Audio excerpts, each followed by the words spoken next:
Hello दोस्तों, आप में से किस किस ने ड्रैगन बॉल काकुमी पढ़ी है। अगर नहीं पढ़ी तो आप इस वीडियो को पूरा वॉच कीजिए और जिन जिन को ड्रैगन बॉल काकुमी समझ नहीं आई तो वो भी इस वीडियो को वॉच कर सकते हैं। मैं इस कॉमिक्स की सभी चैप्टर्स को आपको अच्छे से समझा दूंगा। सो गाइस, काकुमी के पहले पेज में हमको दिखाया गया है कि किस तरह गोकू ने अपने हर एक दुश्मन को हराया। उसके सामने जितने भी ओपोनेंट्स आए उसका गोकू ने कैसे सामना किया, चाहे उसके आगे कितना भी बड़ा दुश्मन आया हो उसने सभी को डिफीट किया है। फिर चाहे वो पिकोलो हो, चाहे वेजिटा, फ्रीजा, सेल, माजिन बू, बीरस, फ्यूज, जमासू, जिरेन या फिर ब्रोली हो, गोकू इन सभी से कभी भी नहीं डरा। फिर दोस्तों सेकंड पेज में दिखाया गया है कि गोकू और वेजिटा फ्यूज करके गोजिटा बन जाते हैं और ब्रोली को डिफीट कर देते हैं। फिर दोस्तों गोकू वहां से जाता है और मुस्कुराकर ब्रोली से कहता है कि तुम मुझे कैकरोट भी कह सकते हो।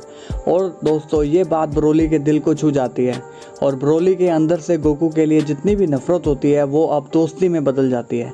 फिर दोस्तों दोनों के बीच में एक अच्छी दोस्ती हो जाती है। फिर दोस्तों इन सब का चैप्टर क्लोज होने के बाद यूनिवर्स 7 में फिर से शांति आ जाती है। लेकिन दोस्तों एंड्रॉइड 70 को ये फील होता है कि खतरा अभी टला नहीं है और हमने जो पास्ट में गलतियां की है फ्यूचर में उन गलतियों का हिसाब सभी को देना होगा। फिर दोस्तों हमें यूनिवर्स 6 में ले जाया जाता है और कॉलीफ्ला चैंपा के पीछे पड़ी है कि वो उसे खास टेक्निक सिखाए। तभी चैंपा को कुछ अलग से फील होता है और तभी यूनिवर्स 6 की धरती कांपने लगती है और कॉलीफ्ला को लगता है कि चैंपा उसे कोई टेक्निक सिखाने वाले हैं। तभी चैंपा फील करता है कि उसके यूनिवर्स में एक ऐसा एनर्जी पैदा हो रही है जो और बढ़ती गई तो उसका यूनिवर्स तबाह भी हो सकता है और ये एनर्जी बीरस के यूनिवर्स से आ रही है। तभी कॉलीफ्ला कहती है कि अब टाइम आ गया है कि हम गोकू से अपना हिसाब पूरा करें। फिर दोस्तों हमें यूनिवर्स 11 में ले जाया जाता है। वहाँ पर टोपो बेलमोट के आगे सर झुकाए बैठा है। तभी वहाँ पर भी उनको एक खतरनाक एनर्जी आती है और पूरा यूनिवर्स 11 हिल जाता है। बेलमोट और टोपो भी अपनी जगह से हिल जाते हैं और दोस्तों ये एनर्जी गोकू से आती है। तभी यूनिवर्स 11 की एंजल भी कहती है कि ये एनर्जी काफ़ी ज़्यादा डिस्ट्रक्टिव है। फिर दोस्तों यूनिवर्स 7 में दिखाया जाता है कि अर्थ पर इतनी भयानक काली आंधी आती है जो कि सभी गाड़ियाँ इमारतों को उड़ा रही होती है और क्रिलिन सभी लोगों को बचा रहा होता है। और क्रिलिन कहता है कि उसने ऐसी एनर्जी कभी भी ज़िंदगी में फील नहीं की। और क्रिलिन कहता है कि गोकू तुम अपने अंदर नया ढूंढने के चक्कर में बहुत आगे जा रहे हो। गोकू अपने मास्टर अल्ट्रा इंस्टिंक्ट में काफ़ी सीरियस दिखता है। उसकी बॉडी की नसें जो है वो बहुत ही फूल जाती है, मानो जैसे गोकू मास्टर अल्ट्रा इंस्टिंक्ट की 100% पावर को यूज कर रहा हो। फिर दोस्तों हमें बीरस दिखाया जाता है और वो भी अपने पावर्स को 100% लेवल में होता है और विस इन दोनों को नीचे से देख रहा होता है। सभी काइस के प्लैनेट हिल चुके होते हैं इन दोनों की एनर्जी से। तभी काइस विस से पूछते हैं कि गोकू और बीरस ऐसा क्या कर रहे हैं जिसकी वजह से इतनी खतरनाक एनर्जी निकल रही है। इस पर विश कहता है कि तुम खुद देख लो कि आखिर चल क्या रहा है। तभी दोस्तों हमें गोकू दिखाया जाता है। गोकू अपने आप को देखता है और महसूस करता है कि आज से पहले उसने ऐसी पावर को किसी भी ट्रेनिंग में फील नहीं किया। फिर दोस्तों दिखाया जाता है कि बीरस और गोकू एक दूसरे पर अटैक करते हैं जिससे पूरा का पूरा प्लेनेट उड़ जाता है। उस अटैक से दोनों इजीली बच जाते हैं। फिर दोस्तों दोनों में बहुत ही फास्ट और भयंकर फाइट होने लगती है। दोनों की फाइट में प्लैनेट्स तबाह हो रहे होते हैं। गोकू अपना पूरा जोर लगा देता है बीरस को हिट करने के लिए, पर दोस्तों बीरस इतना फास्ट होता है कि वो गोकू के पीछे आ जाता है और गोकू की गर्दन पर एक किक करता है। उस किक से गोकू से ब्लड आ जाता है। फिर दोस्तों गोकू बीरस से दूर होकर बीरस के ऊपर सारे की ब्लास्ट करता है। बीरस उन सभी अटैक्स को डॉच कर लेता है और आसमान में धुआं हो जाता है। फिर दोस्तों बीरस गोकू को देखता है कि वो कहाँ गया। तभी गोकू बीरस के पीछे मिलता है और अपनी पूरी एनर्जी से बीरस पर कामेहामेहा मार देता है जिससे बीरस प्लैनेट को चीरता हुआ जाता है। तभी दोस्तों गोकू को लगता है कि बीरस को रिकवर होने में थोड़ा टाइम लगेगा, लेकिन इतना सोचते ही बीरस अपने हाथों में गोकू का फेस पकड़ लेता है। तभी दोस्तों बीरस अपने दूसरे हैंड से पूरी एनर्जी चार्ज करके गोकू के कान तक ला देता है और बीरस जैसे ही अटैक करता है गोकू बीरस की पकड़ से गायब हो जाता है। तभी बीरस गोकू के पीछे पड़ जाता है और कहता है कि भागना बंद कर दे सेयन, ये तुम पर सूट नहीं करता। तो गोकू और बीरस की फाइट अब इस लेवल पे आ जाती है कि उनकी एनर्जी से एक जानवर के बाल गायब हो जाते हैं और ये उसको पता भी नहीं होता। और बीरस गोकू के पीछे पागलों की तरह पड़ा हुआ है और गोकू बीरस से दूर भागे जा रहा है क्योंकि गोकू के पास अब और आगे जाने की पावर नहीं है। गोकू अपने लेवल की पीक पर है और वो बीरस से नहीं लड़ पा रहा, लेकिन बीरस तो लड़ाई में ज़्यादा एक्साइटेड है। वो गोकू को बुला रहा है कि आके उससे फाइट करे।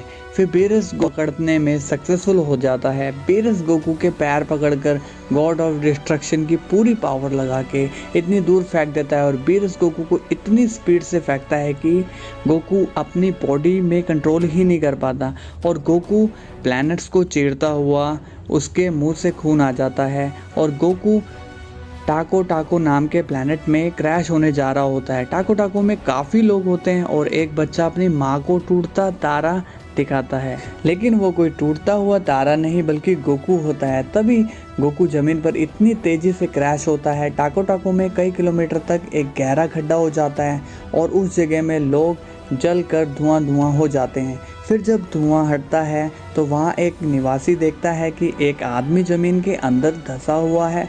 तो गोकू ज़मीन में लेटा हुआ है, उसके बॉडी से धुआं निकल रहा होता है। तभी बीरस उस प्लैनेट के ऊपर दिखाई देता है और उसकी एक उंगली में एक बहुत बड़ी हकाई बॉल होती है।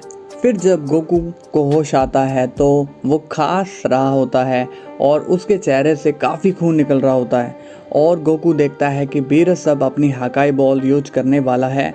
वो जल्दी से खड़ा होता है और उस पर्सन को कहता है कि जितना जल्दी हो सके तुम यहाँ से चले जाओ। तभी गोकू उड़कर बीरस के पास आके कहता है कि ये फाइट तो हमारे बीच में है, तो फिर आप इन मासूमों के प्लैनेट को क्यों डिस्ट्रॉय कर रहे हो। तभी गोकू को पाँव पर कुछ फील होता है और नीचे देखता है तो उसके पैर में वो बच्चा लटक के स्पेस में आ जाता है जो गोकू को गिरते टाइम देख रहा था, लेकिन बीरस को इससे कोई मतलब नहीं होता। बीरस कहता है तैयार हो जाओ सन गोकू, और बीरस उस प्लैनेट जितनी हकाई बॉल उसकी तरफ फेंक देता है। अब गोकू फंस जाता है कि अगर वो इस अटैक से बचता है तो पूरा प्लैनेट तबाह हो जाएगा। तभी गोकू एक चांद पर अपने पांव अच्छे से टिका लेता है और वो हकाई उस चांद को निगल लेती है। तभी कहानी जाती है बीरस के प्लैनेट पर और बीरस का प्लैनेट काफ़ी टूटा हुआ होता है।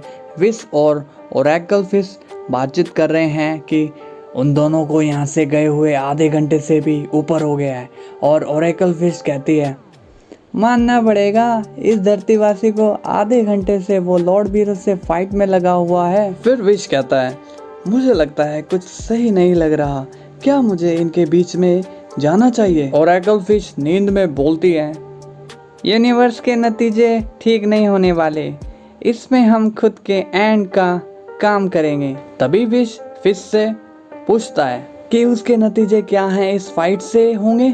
तभी स्टोरी जाती है अर्थ पर। मिस्टर सैतन कहते हैं कि जो अर्थक्वेक हो रहे थे वो अब रुक चुके हैं और बू कहता है कि बू भूखा है। तभी चीची गोहान सभी गोकू के जल्दी आने का वेट कर रहे हैं और गोहान और पिकोलो बात कर रहे होते हैं।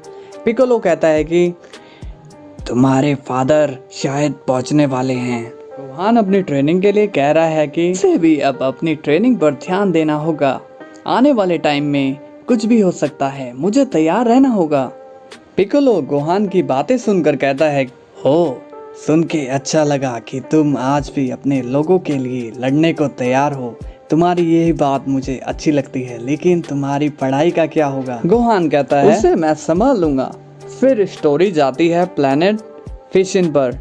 उस प्लैनेट पर कोई बहुत ही तेजी से चक्कर काट रहा है और वो वेजिटा होता है। वेजिटा अपने बॉडी में भारी वजन बांध कर काफी तेजी से प्लैनेट के चक्कर काट रहा होता है। तभी वेजिटा रुककर कहता है कि ये सारी ट्रेनिंग मेरे लिए यूजलेस है। फिर कहानी जाती है गोकू पर। बीरस के उस हकाई बॉल से गोकू की पीठ का क्या हाल होता है आप खुद देख सकते हैं।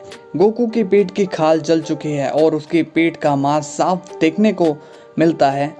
जिस मून में गोकू खड़ा होता है उसका बस एक टुकड़ा बचा होता है। गोकू कांपते हुए गुस्से में कहता है लॉर्ड बीरस आपको पता भी है अगर बीच में मैं नहीं आता तो इन मासूमों की जिंदगी आपके हाथों खत्म हो जाती। गोकू काफी गुस्से में दिखाई देता है, लेकिन बीरस हंसते हुए कहता है शायद मैं वही कर रहा हूँ जो मेरी जॉब है गॉड ऑफ डिस्ट्रक्शन की। फिर गोकू उस बच्चे को नीचे उतारता है और मुस्कुरा के कहता है कि चिंता मत करो बच्चे, अब तुम सुरक्षित हो। इतने में गोकू बेहोश होकर नीचे गिर पड़ता है। फिर बीरस कहता है कि मैंने आज तक ऐसे मॉर्टल से फाइट नहीं की है, यहाँ तक कि गॉड्स भी मुझसे इस मुकाम तक फाइट नहीं कर पाए जितना आज तुमने किया है। बीरस कहता है तुम अपनी लिमिट पहले ही पार कर चुके हो वॉरियर। गोकू बेहोशी की हालत में पड़ा हुआ होता है, उसकी पूरी बॉडी थकी हुई होती है। गोकू को अपने अंदर अपने लोगों की आवाज़ सुनाई देती है, वो आवाज़ें जो गोकू से आस लगाए बैठी हैं। तभी गोकू को अपने लोगों की आवाज़ें सुनकर खुद के पैरों में खड़े होने की ताकत आ जाती है। गोकू इतनी मार झेलने के बाद भी खड़ा हो जाता है और उसकी बॉडी से एक ऑरा निकल रहा होता है जो कि अलग ही लेवल की होती है। गोकू ने जिस बच्चे को बचाया था उसकी नज़रें गोकू से हट ही नहीं रही थी। वो गोकू को ऐसे देख रहा था जैसा कि उसने ऐसा मंजर पहले कभी नहीं देखा हो। वो बच्चा काफ़ी हैरान हो जाता है। फिर गोकू इतनी मार सहकर भी मुस्कुराते हुए उस बच्चे की तरफ अपना हाथ करता है और उसे गोद में उठाकर उसके प्लैनेट में वापस छोड़ देता है। इसके बाद गोकू की नज़र ऊपर बीरस के पास जाती है। बीरस ने जो किया अब गोकू उसे उसकी हरकत के लिए माफ़ नहीं करेगा। विस की नज़रें भी गोकू पर होती है। विस को पता है कि गोकू अब क्या करने वाला है। गोकू विस के आगे से काफ़ी तेज़ी से उड़कर ऊपर जाता है और इस बात का बीरस को जरा भी अंदाज़ा नहीं होता। गोकू एक बहुत बड़े प्लैनेट को अपने कंधे पर उठा लेता है और वो सिर्फ बीरस को देख रहा होता है। गोकू उस प्लैनेट से बाकी सभी प्लैनेट्स को कंट्रोल करता है जिसमें कोई नहीं रहता हो। सभी के सभी प्लैनेट्स गोकू की तरफ खींचे चले आते हैं और विस ये सब देख रहा होता है। उसे पता है कि गोकू इन प्लैनेट्स को कंट्रोल करके क्या करने जा रहा है। गोकू उन सभी प्लैनेट से एक बहुत बड़ा ड्रैगन बना देता है और उसकी आवाज़ काफ़ी भयंकर होती है और बीरस इस आवाज़ से काफ़ी हैरान हो जाता है। गोकू इस ड्रैगन को बीरस पर फेंक देता है और वो ड्रैगन काफ़ी तेज़ी से बीरस की ओर जा रहा होता है। तभी बीच में गोकू सोच में पड़ जाता है कि क्या उसने ठीक किया है और वो अब चाहकर भी इसे नहीं रोक सकता। लेकिन एकदम से गोकू के कंधे में कोई हाथ रखता है और सिर्फ उस हाथ की एनर्जी से गोकू काफ़ी हैरान हो जाता है और वो देखता है कि लॉर्ड बीरस उसके पीछे खड़ा है, वो भी एक नई पावर के साथ। बीरस गोकू से कहता है तुम्हें अपने आप पर प्राउड होना चाहिए। मुझे याद नहीं कि मैंने लास्ट टाइम इन दोनों पावर्स का यूज कब किया था। तो दोस्तों बीरस अब क्या करने जा रहा है ये जानेंगे हम नेक्स्ट पार्ट में। तो इस वीडियो को लाइक करना। मगर क्यों? क्योंकि नेक्स्ट पार्ट में आने वाली है मदर ऑफ ऑल एंजल। तब तक के लिए आप अपना ध्यान रखिए। Thank you.